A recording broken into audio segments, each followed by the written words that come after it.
Então, quais são os erros de principiantes e erros de veteranos?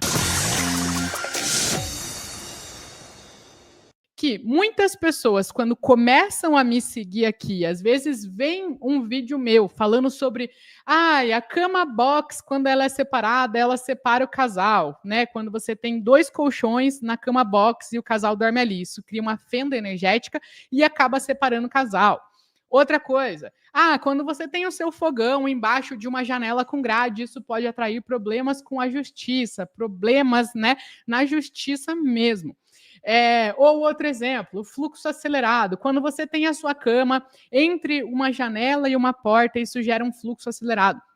Então, essas são coisas mais avançadas, né? São curas de Feng Shui, são coisas, né, que a gente começa a ver num nível um pouco mais intermediário, avançado da harmonização.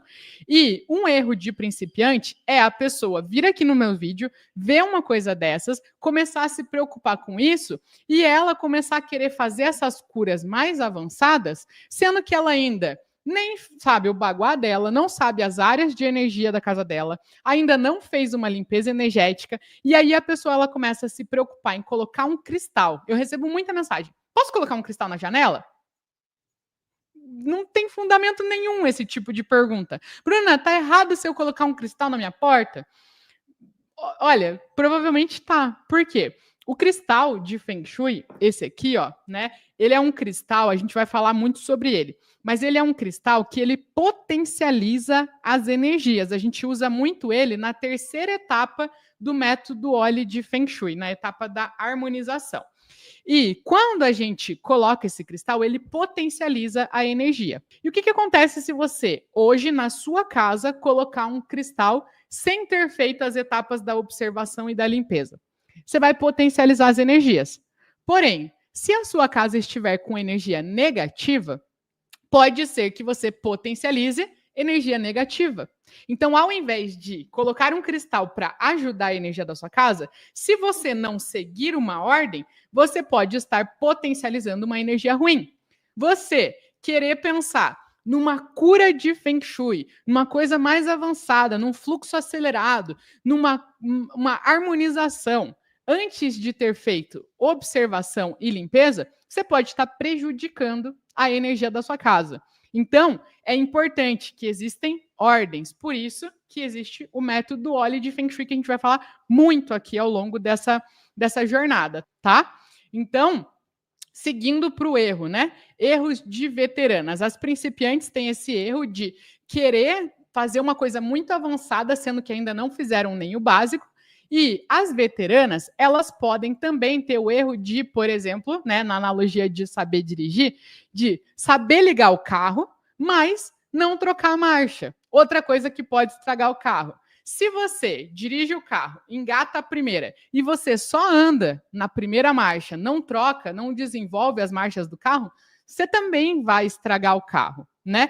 Por quê? Porque a primeira marcha ela é só para você engatar. Depois, para você ganhar mais velocidade, você precisa desenvolver as marchas do carro. O que isso tem a ver com Feng Shui?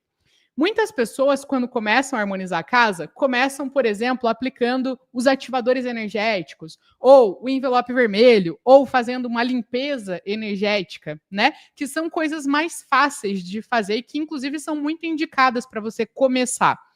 Porém, quando você começa a ter esses primeiros resultados, é muito comum a gente, nossa, tive resultado com isso, agora só vou fazer isso.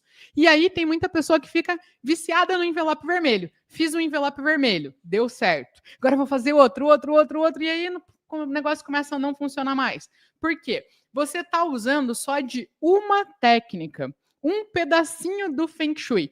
Pode ser que numa harmonização isso dê certo, mas o Feng Shui é todo um universo além do envelope vermelho. É todo um universo além das limpezas energéticas. É todo um universo além dos ativadores energéticos.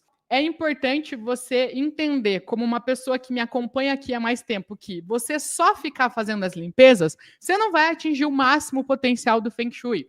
Você só ficar fazendo o envelope vermelho pode ter resultado? Pode, com certeza, porque é muito poderoso, mas não vai atingir o máximo potencial do Feng Shui, tá? Então, cuidado com esses erros. Tanto erros de principiante, que é querer dominar uma coisa muito avançada, sendo que você ainda está no básico, quanto um erro de veterana, que você já teve um resultado com envelope vermelho e querer ficar só fazendo envelope vermelho. Ou já teve um resultado, uma melhora na energia com a sua casa, com a limpeza, mas não avançar, não fazer as outras etapas de observação, limpeza, harmonização e intenção.